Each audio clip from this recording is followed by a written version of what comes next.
Dramatic scenes unfold at the gate of the National Assembly in the early hours of Wednesday, March 5th, as supporters of Senator Natasha Akpabio stage a protest against the President of the Senate.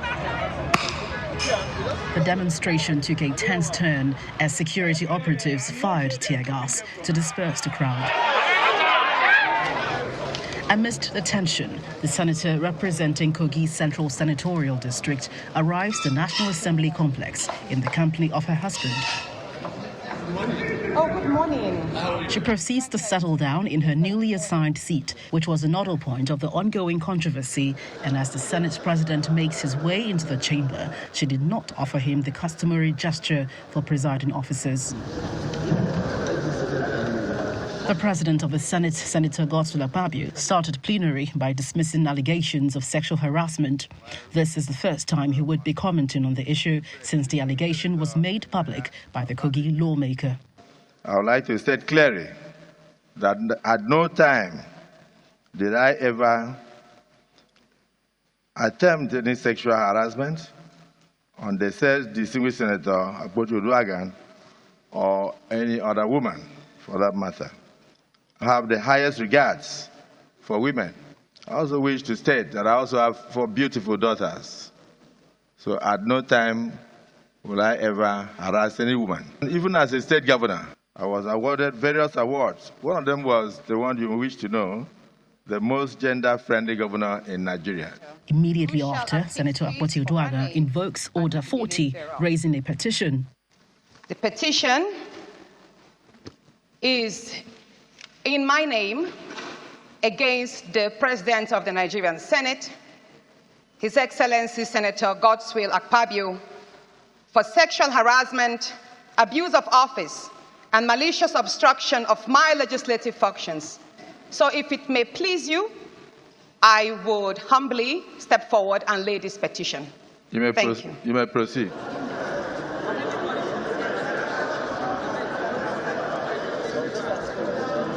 In a twist, the Senate's chief whip reads the rules, laying the foundation for what will be the eventual rejection of the petition.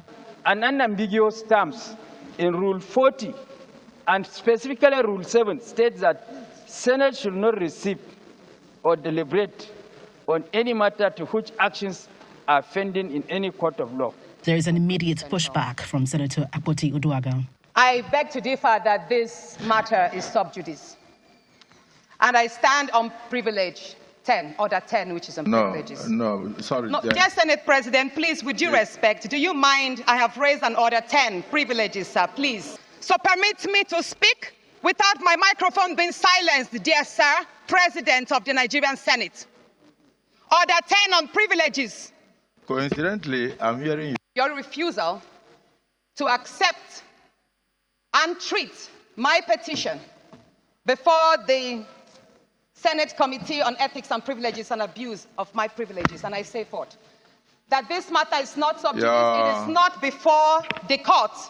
The matter before the court is on the defamation and cyberbullying statements made by your special assistant on new media, Mr. Patrick Umfom. Tension again escalates as the Senate's procedures are debated. Section 47 and the other sections that have been quoted by my learned brother there should be the responsibility of that committee. So close the matter, hand over to the committee, then the committee will be privileged to look into the rules and then take whatever decision is appropriate under our rules. Mr. President, I sympathize with you. As a man being accused of sexual harassment, I am not going to comment on that because there will be an ample opportunity for the relevant authorities to deal with that. But I know, dear colleagues, that distinguished Senator Natasha went to court on a matter, then appeared on Arise TV on another matter, talking about sexual harassment. And the wife of the President of the Senate, Mrs. Uloma Akpabio, on behalf of the family, the children, went to court, and parties have been served on allegation of sexual harassment. So it is important for the public to know. Given the clarification, the Senate proceeds with the business of the day. Upon adjournment, the President of the Senate announces the immediate commencement of the probe by the Committee on Ethics and Code of Conduct. After an hour of waiting, the committee proceeds with the investigation. Our distinguished colleague, Senator Natasha Akpabio, was properly notified of this meeting, and I'm hoping that she will be here to give us her side of the story. Witnesses testified before the committee. One of my staff, in person of Sandra, she told her, as I directed them, that this your seat had been moved to so. She said, where? I said, you have moved to that place. She said, no. Please, over my dead body, I will not be there. Other members of the committee also make imputes. It is the Senate of the Federal Republic of Nigeria. It is therefore our responsibility to protect that institution. The moment we all or anybody pisses in the communal pool, we have a problem. The petition she presented today is actually dead on arrival. And I say that because it runs contrary to Order 40, subsection 4, that no senator may present to the Senate a petition signed by him or herself. Now, after testimonies from 2 senators and a sergeant-at-arms, the Senate Committee on Code of Conduct, Ethics and Privileges went behind closed doors to collate all the accounts, and it is expected to submit its report in a few days. From the National Assembly, Gloria Omezuke, Channels Television News. Let's bring in our guest. Mr. Kayode Akinshola is Dr. Kayode Akinshola, the Acting Dean, Christland College of Law. Doctor, thank you so much for coming on the program, sir. Thank you so much and good afternoon. Thank you so much for having me. Thank you for your patience and for waiting. The reason we had to play so that people that are not familiar with the story can get some kind of panoramic view of what is playing out. I know you would have read a lot of things, watched a lot of things about the face-off between Senator Natasha and the Senate President. What's your take from the legal angle? Because there are so many angles to it. There is a part of procedure in the Senate. There's a part of defamation and counter-defamation suit. There's also the part of sexual harassment allegation. Now, I think we need to really have a background to what has actually happened between Senator Natasha and that of the Senate President of the Federal Republic of Nigeria. Though a number of angles has actually been thrown into this issue, and it is making mockery of that red chamber as it stands today. A senator representing Kogi Central, who happens to be one out of the 4 female senators that we have in Nigeria, that the Senate President actually approached her on the 8th of December 2023, when he extended an invitation, pre-birthday invitation to herself and that of her husband. And while holding her in hand, the Senate President told her that the house you see, and a number of things were actually said. And as a follow-up to that, Senator Natasha presented a particular motion, which is a bill that has to do with the Ajaokuta Steel Complex, about five different occasions. And this particular motion was not listed, not until when it gets to the 6th time. And the senator came out to say that Senate President has actually said that if you make me happy, this motion can sail through. And so many follow-ups actually came up. And only for the the Senate President to come out yesterday to deny such allegations and citing that the motion or the petition that was submitted through the chairman of the Ethics and Privileges Committee, who are supposed to listen to the petition. The citing section, Order 40, sub 4 of it, that you cannot present a petition signed by a senator, you understand, by yourself. That is against the rules of that is true. Also, when you go to subsection 7 and that of 10 of that particular House rule, Senate Rule 40, is saying that if a matter is pending before the court, it cannot be debated on the floor of the Senate Assembly. Following up to all of this, I think it is more of moral than legal when we look at this critically. if you want to think, you want to follow law stricto sensu, I believe that the petition of Senator Natasha has gone down the drain. We can predict what is going to come out from the reports that the Senate committee they are going to send out. It's going to come out on technicalities. But when you take a cursory look at it, just beyond the wife of the Senate president going to court saying that my husband has not done this, the children saying their father cannot do this, I think we owe it as a duty as a nation. If the number 3 man in this nation is being indicted or is being, alleged of sexual harassment, it is not an issue that can just be swept under the carpet. And I expect that people from various angles should begin to look at it that, oh, why was she asked that she has to leave her seat to go to another seat? All this, just like Natasha made mention, that is just like a case of a student that is being punished for not sleeping with the teacher. So it is something that is calling for questioning. And as such, I will not want to go extra legalist. I believe that Natasha, being a lawyer, ought to have assembled the very best of lawyers if she knows that she actually wants to fight this battle headlong. There are so many. Don't forget, if you are talking about number 3 in Nigeria, they have the access to media. They have the access to security apparatus.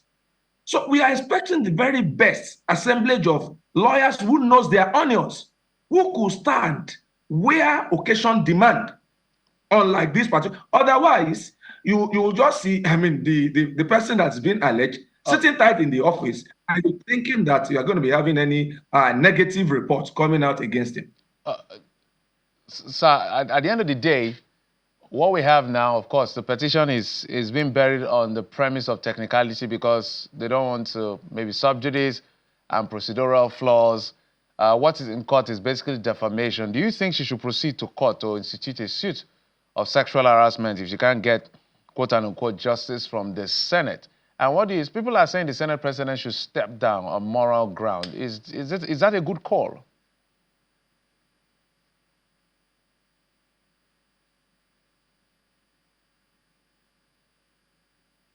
See, when you are talking about a Nigeria space, I believe you can hear me? Yeah, I can hear you now. Can you hear me? Okay, Yes. so it is an impossibility when you talk about Nigerian space. It is something that it hardly happened. You won't see any Senate president, being in an office because it's alleged. People will be saying it's just a mere allegation. But the moral thing will have been, he should put down his resignation, let the privileges committee, let them do what they are supposed to do. And I want to say this, if Natasha should go to court, the Senate will go headlong by saying we cannot tamper with it again, and you wouldn't know number of years that she will spend in court. They might still need to go to Court of Appeal, and after all, they might spend 10 years. All of our political career will have gone down the drain. Just a mere allegation. They ask her to shift her seat from one particular position to the extreme. This is an intimidation. It is an harassment. If you are irrespective of the cadre that you find yourself in Nigeria, you should be able to stand above tall. We are not cursed in this nation. People of integrity, they are not too difficult to see in Nigeria. The people that are occupying our space in Nigeria, we do not appear as if we should be regarded as one of those nations that are fighting for justice. And for me, I just feel that Natasha should up his game, should get more, team that will plan both the strategy as well as the legal, fireworks that they will do. But I do not still see Natasha coming out, though she's in PDP, coming from Kogi Central. But I do not really see much, because the allegation that they are levying against her now at the moment is because she was removed as the chairman of the local content committee. Now, she's just a member now, as we speak now. She's just a member of the committee on diaspora. So kind of, all those nostalgia we keep going till we get to 2027. I want you to further. Yes, I want you to speak further on the issue of morality here as well. I know you're the lawyer, so you also look at the legal angle. They faulted on a couple of technical grounds. First, you're supposed to move your seat and make your argument. You need to be in order to call for an order. That's on one hand. Not standing up when the Senate president came in, perhaps still angry with him. That's a courtesy that you don't need to allow your emotion override. the procedure of laying petition is faulty, and all of the things that they said as far as this is concerned. But where I'm coming to, there's a statement made by former vice presidential spokesperson I want you to respond to. It says, once he talked about, if you think that there is a need to punish her for violating the rules, there's a better way to handle it. This idea of all men coming out and brandishing the rules is not looking pretty at all. This woman has said to the whole world she was sexually harassed. We have to be careful. The Nigerian Senate need to be careful not to create an impression that we're trying to silence her. When you hear the assertions, the interviews being granted both by serving and former senators, what's your impression about the state of the Senate in providing safe spaces for women? Now, to me, I want to agree to an extent with what Laolu Akode said this morning, and my position will not be in any form different. And I want to believe that the former Senate president, they will have held various, positions. But what we have at the moment is that a senator, a female senator, has actually come to glare that, oh, Mr. Senate President, you have harassed me. And she laid all her cards on the table. And we began with technicalities, saying that she was not to speak, she was not supposed to sit somewhere, she was supposed to stand up. All these things, they are things that could cause emotional damage for that senator. And when we are talking about justice system, when we are talking about egalitarian society, we are talking about the echo chambers. These are the things, one of the reasons why we tend to respect that National Assembly is because we believe that the good people of wherever they represent, they found them to be the best from that area, from that senatorial district. But when you are having this type of allegation against a female senator who is saying she's been molested, she's been harassed, that she's been victimized, and I think it's just not something that other senators, because Senator Akpabio, for example, the Senate president, for example, has the majority of the senator to himself. So to an extent, we do not expect anything short of, senators supporting him. And there's kind of regard that they tend to give to each other. So here, the law aspect might not really work stricto sensu, but on the ground of morality, I think I expected a more lucid, more responsible statement from the Senate president, other than what he read on that floor of the red chambers yesterday. If there was an allegation against you as the Senate president, you can't just say you are morally trained. Somebody she gave a date where you said XYZ. She gave the instances where she submitted a motion that has to do with the good people of Kogi Central. And the best you could do is just to come with a prepared speech on the floor of the red chamber and only for you to read without answering to the dictates of such allegations. We have seen, a number of things that have been said by his aides, but we are not, those aides, they are paid agents. They are just aides. Let them just do whatever they do. So it was saying he didn't do it. But in closing, I think the core conversation here, the big issue here is nobody's comfortable with harassment. I think anger, if I read that correctly, is no matter what is going on outside the chambers, don't allow this alleged harassment come into the business that we're here for. Now that this has happened like this, how will she proceed? Because now it looks like the odds are a bit against her within that space. In closing, 30 seconds. Now, I think for Natasha needs to, where it is possible, she might need to use political solution by approaching the presidency. She should engage the media and the civil societies at this moment. She should, in final closing, she should assemble a team of strategists and lawyers. Herself being a lawyer, they should be able to find, ways around it so that she can be saved in the face of this harassment and intimidation by the office of the Senate president.